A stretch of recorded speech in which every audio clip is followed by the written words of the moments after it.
Se alguém anunciar o seu prefixo com o ASN errado, o que vai acontecer? Seu provedor vai parar e você vai ficar sem ter ideia do que está acontecendo? Ou você já está preparado para lidar com esse tipo de situação?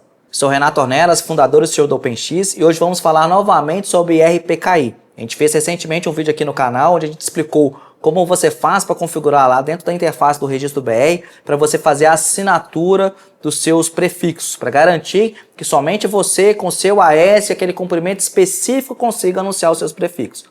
Nesse vídeo de hoje vamos olhar o outro lado, é o lado das operadoras, porque uma coisa é você garantir, você assinar os seus prefixos e garantir que aquele prefixo, com aquele AS, com aquele comprimento é válido na internet. A outra coisa é a internet saber que aquilo é válido ou inválido e descartar, porque não adianta nada você assinar os seus recursos se ninguém da internet está de olho naquilo dali.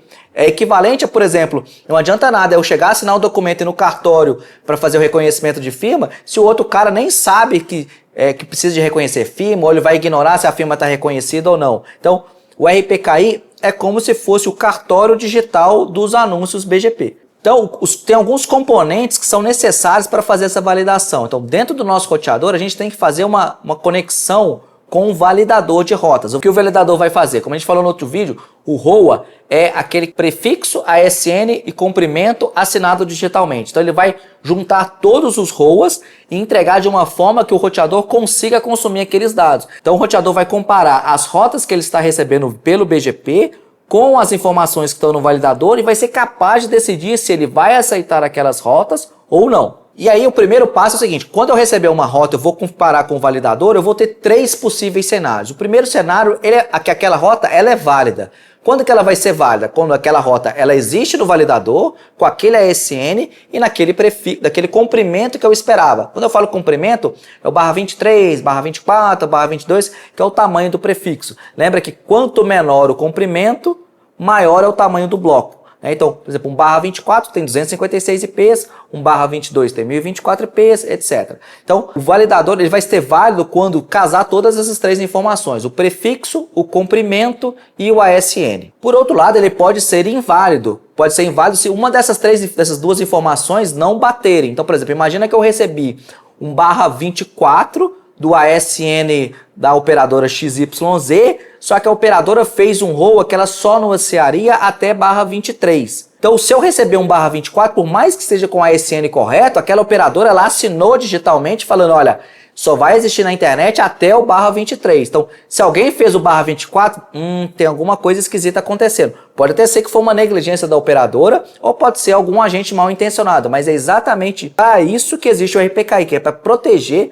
desse tipo de situação. Então, se o ASN ou o comprimento estiver errado, na hora que o roteador for comparar com o validador, ele vai falar que aquele prefixo é inválido. E por fim, a gente tem um terceiro cenário que é o desconhecido. Então, você imagina que, por exemplo, eu não assinei nenhum dos meus prefixos, eu não criei ROA para nenhum dos meus prefixos. Então, não existe essa informação no validador. Então, quando eu receber aquela rota, se ela não existe, eu não posso nem falar que ela está certa ou que ela está errada. Então, eu vou falar que o status dela é desconhecido. E antes, para a gente passar aqui para uma breve demonstração de como é feita essa configuração em ambiente Juniper, é muito interessante também que quando você tem múltiplos roteadores, como é o caso da rede da OpenX, você precisa ter uma forma de comunicar essa informação entre os vários roteadores. Então, por exemplo, eu valido somente na entrada. Quando eu vou passar essa rota para um outro, eu já tenho uma marcação que o outro lado lá já vai recusar, porque ele sabe que ele já foi validado por um outro roteador da sua rede. Vou deixar aqui na descrição desse vídeo alguns softwares que você pode usar para poder fazer essa parte da validação. É sempre importante que você use mais de um, porque como você vai colocar algo que vai bloquear alguns prefixos, se você às vezes está, por exemplo, usando um software e pode ter algum bug naquele software, você pode acabar estar bloqueando algum prefixo por causa de um bug no software. Então você ter dois, é igual aquele filme Minority Report, né? Você vai ter mais de uma fonte de informação, então você vai conseguir comparar para poder ter certeza que o que você está bloqueando não foi informação de uma única fonte. Então eu só vou bloquear se aquele prefixo estiver inválido em mais de uma fonte. Então é uma medida de segurança adicional que você pode tomar para evitar problemas de roteamento aí na sua rede. E antes da gente ir para a parte prática, também é muito importante, tudo que a gente está falando tem a ver com o upload, porque quando eu ativo essa validação RPKI, eu vou deixar de aprender rotas na minha rede que são inválidas. Se eu deixo de aprender rotas, eu vou perder a capacidade de entregar tráfego para aqueles prefixos, ou seja, estou fazendo coisas que vão afetar o meu upload. Mas é claro que, se eu, por exemplo, se eu não consigo chegar em tal site porque o upload não vai chegar lá, porque aquele destino está inválido, eu também não vou conseguir receber nada dele, porque se meu pacote de requisição não vai chegar lá, a resposta não vai chegar lá. Se o pedido que eu faço não chega, a resposta não chega, simples assim, a comunicação não vai acontecer. Então, pessoal, vou acessar um equipamento da OpenX, eu vou estabelecer uma sessão com um único validador, que eu vou usar um que chama Routinator, que ele foi feito pelo mesmo pessoal que fez o Krill, que foi aquele que a gente usou no último vídeo, que a gente usou ele para configurar os nossos ROAS, aquela questão do RPKI delegado, que é a parte, o lado A do que a gente está falando nesse vídeo, né? A gente falou primeiro de como a gente assina os nossos recursos, agora a gente está olhando o outro lado, que é como a gente valida os recursos assinados pelos outros roteadores, pelos outros AS da internet. Então, acessei aqui o roteador de laboratório, a primeira coisa que a gente vai ver é se a sessão está apta. Então aqui a gente tem lá o IP de onde está rodando o nosso validador, o status da sessão está app, quantas vezes aquela sessão caiu, há quanto tempo ela está no ar e quantos ROAS em IPv4 ele tem, quantos ROAS em IPv6 ele tem. Então aqui a gente está vendo que a sessão está app e a gente está recebendo todos os ROAS. O próximo passo que a gente pode ver é ver exatamente essa base que ele consolidou para mim, o validador. Então aqui eu tenho, por exemplo, o prefixo, né? Aqui eu tenho, por exemplo, o prefixo /24 e qual o comprimento máximo. Se ele não tem um comprimento máximo, ele vai estar repetido aquele número. Qual que é o AS de origem que está autorizado, de qual, se eu tiver mais de uma sessão, de qual sessão que ele aprendeu, né? Aqui eu tenho outro, já começa a ter um caso interessante, que olha, eu tenho 101.168.0/17 até o 19, ou seja, se este ASN aqui anunciar para mim o 17 vai estar válido, o 18 vai estar válido, o 19 vai estar válido, o /20 não vai estar, o 21 não vai estar, o 22 não vai estar, o 23 não vai estar, o 24 vai estar, porque o 24 tem um ROA autorizando. Então, ele tem do 17 ao 19, ele é autorizado, ele sabe que pode existir na internet, e o 24 também. Então, se ele mesmo criou o /23 e esqueceu de atualizar os ROAs, ele potencialmente não vai conseguir propagar aquele bloco de uma maneira ampla na internet. E se alguém malicioso tentar sequestrar, criar o /23, muitos roteadores, por exemplo, com o AS errado, alguém que fez a configuração e criou com o AS errado, a internet também vai recusar porque vai estar com o AS errado. Então, é um recurso muito interessante você criar exatamente igual que você realmente gera. A gente até viu no tutorial lá do Krill que eu consigo, ele vê a tabela de roteamento e criar exatamente igual a gente vê na tabela de roteamento os ROAs que são necessários para representar os objetos que a gente tem hoje, as rotas que a gente tem hoje publicadas na internet, criar os ROAs equivalentes. Eu posso, inclusive, aqui também filtrar, eu tenho algumas opções para poder ver a tabela, então eu posso colocar aqui para ver todos daquele prefixo desse /17, todos os ROAs que existem, né? Então a gente vai ver que existem 62 ROAs criados desse cara. Então ele tem lá, aquele lá que a gente viu do 17 ao 19, alguns /24, alguns /23, alguns /20. Então ele tem comprimentos variados daquilo dali. Então qualquer anúncio que ele fizer que não existir um ROA, ele seria considerado inválido da internet, potencialmente inválido da internet. Além de eu procurar, eu posso procurar também pela origem. Por exemplo, pegar aqui os da OpenX e procurar pela origem, eu vejo lá os /24, por exemplo, porque você anunciou o 22, o 24, o 23, vejo os meus prefixos estão em IPv6. Então, por exemplo, imagina que eu criei um POP novo e vou anunciar o 8000/36. Não existe um ROA, então potencialmente muitos roteadores não vão aceitar, muitas operadoras não vão aceitar aquele bloco, ele vai ter uma propagação muito limitada. Então eu vou precisar de ajustar os ROAs para que aquele bloco tenha uma propagação correta. Eu também posso procurar, por exemplo, procurar da Cloudflare. Veja que a gente tem uma coluna aqui, ó, essa coluna mismatch, que a gente tem alguns caras aqui marcadinhos, né? Então vamos pegar aqui algum desses aqui, ó. Pegar, por exemplo, esse daqui para dar uma analisada o que está acontecendo. Por que esse prefixo está com um mismatch ativado? De acordo com o validator, ele está me falando que esse bloco ele pode ser originado por esse AS e por esse AS. No início eu achava que isso era algo que desmoronaria completamente o RPKI, porque eu interpretei inicialmente que isso significava que esses dois ASNs tinham criado ROAs conflitantes entre si.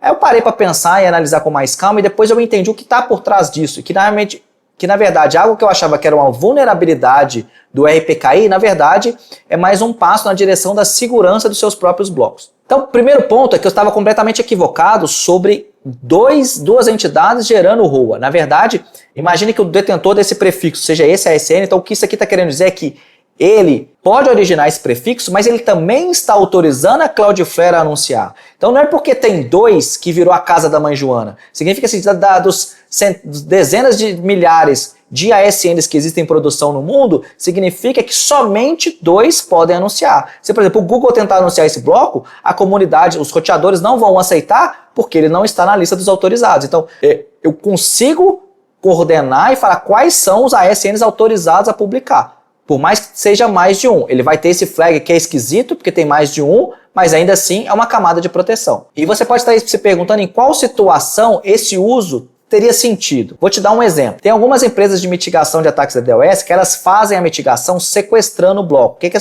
quando eu falo sequestrar? Ele anuncia o bloco com o ASN próprio dela. Seria equivalente a anunciar um bloco de um cliente da OpenX com origem o AS da OpenX.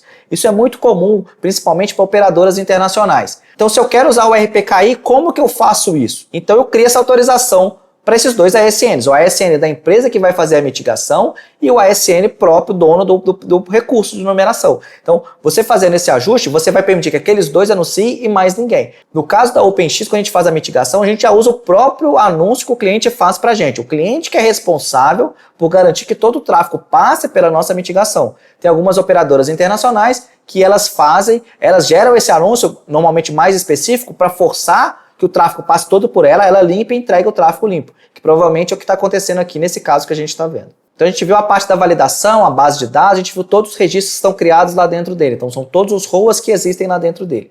Agora a gente vai ver como a gente amarra o validador com as rotas que a gente está recebendo. Para isso a gente vai inserir algumas coisas na nossa política de roteamento. Então, na política de roteamento eu vou ter lá um mecanismo que vai falar assim, olha, se essa rota está válida dentro do validador, considera ela válida na tabela de rotas. Uma coisa que é bem legal nos roteadores da Juniper, na sintaxe do Junos, é que eu consigo criar policies e files que são reutilizáveis. Ou seja, dentro de um file eu chamo outro file, dentro de uma policy eu chamo outra policy. Eu deixo a configuração muito mais enxuta. E a gente conseguiu, por exemplo, criar uma configuração que a gente foi, à medida que a gente foi ativando o RPKI na nossa rede, a gente começou validando com alguns fornecedores, depois com todos os fornecedores de trânsito, depois fomos colocando para os PTTs até chegar em todos os nossos clientes. Então a gente foi fazendo isso de uma forma muito gradual. Eu fui criando essa policy e fui adicionando ela nos fornecedores. Então é como, por exemplo, no Huawei, que muitas vezes você tem que criar essa mesma configuração em todos os seus fornecedores, em todos os seus clientes, fica algo muito maçante. E você vai fazer uma coisa diferente, uma coisa nova, você tem que aplicar em vários filtros novamente. Então no Juniper tem esse atalho que acaba facilitando um pouco a sua vida.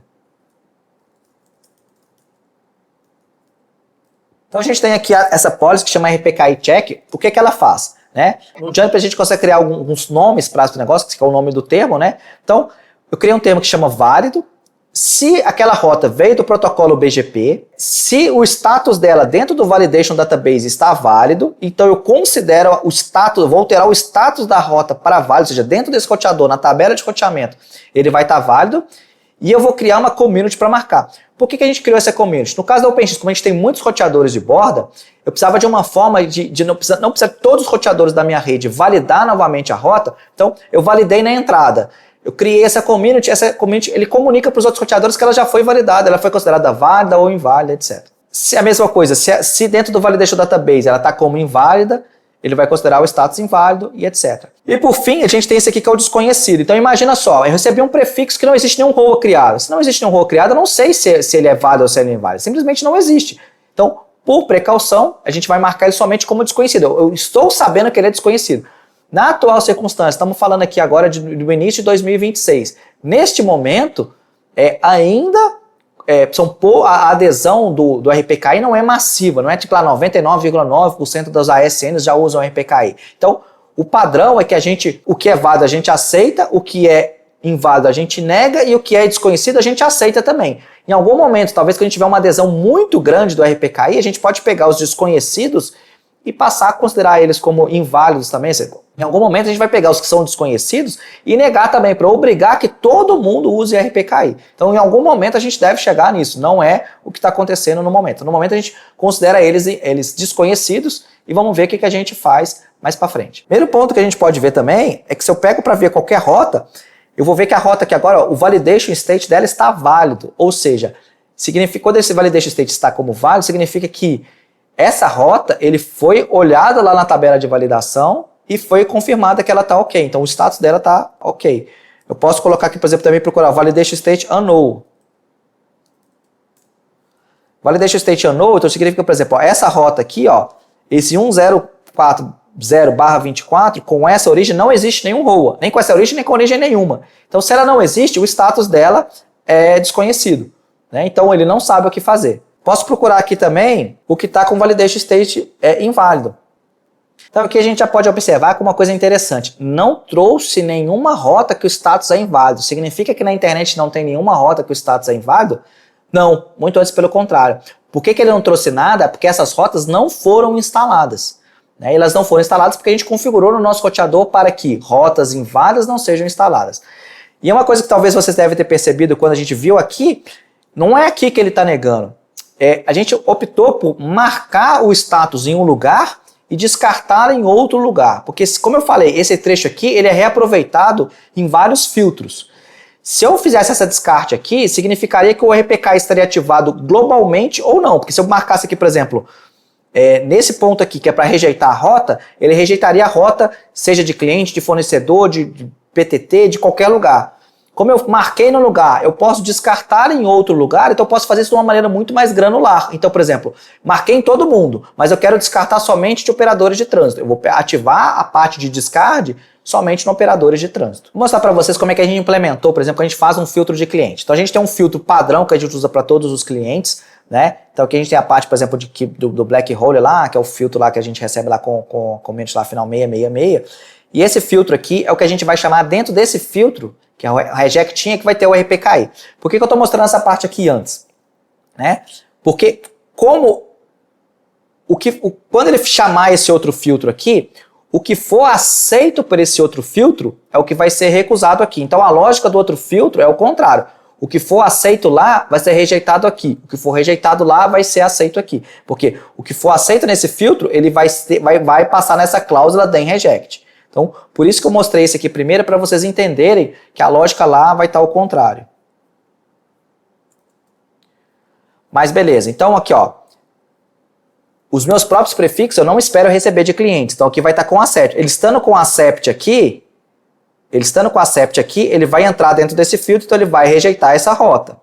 Vai rejeitar os bogons e aqui ó, se o validation database for inválido, then accept. Se ele deu accept, ele vai entrar nesse filtro, então ele vai negar essa rota. Então, isso daqui é o que faz negar. Vou citar um caso, por exemplo, que já aconteceu aqui com a gente.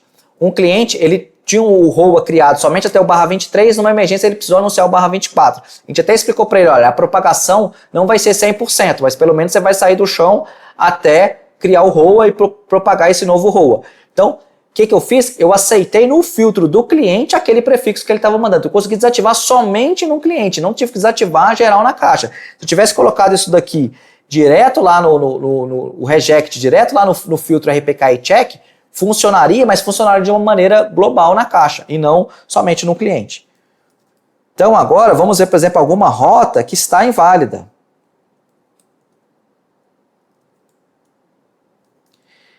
Eu vou ter que colocar esse hidden, que é exatamente as rotas que foram negadas. Então a gente está vendo aqui algumas rotas. Por exemplo, essa rota aqui, ó, o status dela está como inválido. Vamos dar uma olhada o porquê que ela está inválida. Show route, show validation database, record.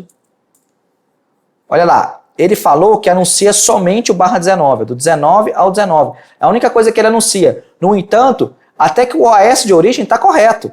Mas ele falou, ele criou o role que ele só anunciaria o /19. Ele está mandando o /21. Então, se ele está mandando o /21, tem alguma coisa esquisita. Aqui tem uma coisa interessante que a gente consegue perceber, é que tem alguns fornecedores nossos que mandam esses blocos. Se eles estão mandando esses blocos, significa que eles não têm o RPKI ativado na rede deles, né? Então, é importante você, muitas vezes, você é uma operadora, que você tem muitas múltiplas saídas, ou que você vende trânsito para outros provedores, que você faça a filtragem para você evitar não confiar somente no que a sua operadora está fazendo. No caso da OpenX, como a gente faz a filtragem, se você é um cliente da OpenX e somente tem a OpenX, você não precisa se preocupar, porque tanto o XBR já faz a filtragem do RPKI inválido lá, quanto a OpenX também faz. Se você está conectado ao PTT e ao OpenX, você não precisa filtrar. Agora, se você tem outras operadoras que não fazem esse filtro de RPKI, aí o melhor é que você faça do seu lado também. Então aqui a gente consegue ver as que são inválidas, só que como a gente configurou que as inválidas vão ser rejeitadas, elas não vão ser instaladas. Eu continuo recebendo essas rotas, mas elas não são instaladas. Uma coisa muito importante, se você quer fazer a filtragem RPKI, é ter um bom tratamento da rota default. Por quê? Imagine o seguinte cenário. Se eu recebo a rota default de algum fornecedor meu, por mais que eu negue, igual aquele caso, eu neguei aquele /21 que a gente acabou de ver, mas eu tenho uma rota default que vai jogar para uma operadora, aquela operadora não filtra o RPKI, o tráfego vai acabar chegando para um cara que pode estar maliciosamente roubando o tráfego. Então, se eu vejo, por exemplo, a rota default aqui no roteador da OpenX, ela aponta para descarte. Primeiro, porque ele recebe full routing de vários fornecedores. Segundo, é que eu quero que fazer o RPKI seja válido, seja ele funcione corretamente. E por fim, você quer saber se seus fornecedores já implementam o RPKI, existe um site da Cloudflare que eles fizeram uma coisa bem engenhosa. Esse site chama BGP Safe Edge e eles criaram uma página que alguns recursos estão em IPs que eles criaram roas inválidos. Ou seja, se eu conseguir chegar naquele destino, significa que não foi feita filtragem RPKI. Se eu não conseguir chegar naquele destino, significa que foi feita filtragem RPKI. Então é bem interessante que você consegue fazer o teste e verificar. Então quando você acessa esse site, e eu clico aqui teste do seu provedor, qual que é a ideia por trás? Aqui no caso ele deu sucesso, significa, tá vendo? Ó, ele tenta pegar dois recursos. Um recurso que tem, por exemplo, o que está atrás dessa página aqui, é algo que foi criado um ROA inválido propositalmente. Então, se meu navegador conseguir buscar aquele recurso, significa que eu tenho caminho para chegar lá, significa que a rota foi aceita ou tem uma rota default que vai permitir que eu chegue lá. Então, esse é um sistema bem engenhoso para poder detectar se o RPKI está funcionando ou não. Agora que você viu esse vídeo, você vai ser capaz de duas coisas. Primeiro é testar se o RPKI já está acontecendo na sua rede. E dois, saber se você precisa instalar um validador e configurar suas políticas de rota para você conseguir fazer toda essa filtragem e fazer uma parte importante dessa engrenagem para a gente ter uma internet mais segura. Comenta aí embaixo se você já utiliza o Validation Database, se você tem interesse que a gente faça um vídeo como esse, mas mostrando exemplos de como ficaria a configuração em roteadores Harrier ou até mesmo outros fabricantes. Aí você deixa aqui pra gente que a gente vai ver se faz sentido a gente gravar esse vídeo para mostrar para vocês de outros fabricantes também como que seria a configuração. Uma coisa que é muito importante, que é o que a gente usa aqui na imersão OpenX, aquele treinamento que a gente faz, é que a gente traz, tanto aqui no canal quanto na imersão, conceitos. Então, o que eu expliquei aqui, por mais que eu tenha mostrado como funciona no Juniper, mas a ideia é exatamente a mesma que você for fazer no Huawei, no Cisco, qualquer outro, porque o conceito é esse. O que vai mudar é o idioma, é a forma de configurar. É igual a linguagem de programação, é igual a linguagem, então assim, você sempre tem uma forma de expressar. Vai mudar o idioma, mas tem uma forma sempre de configurar o RPKI hoje em qualquer roteador. Um grande abraço e até o próximo vídeo.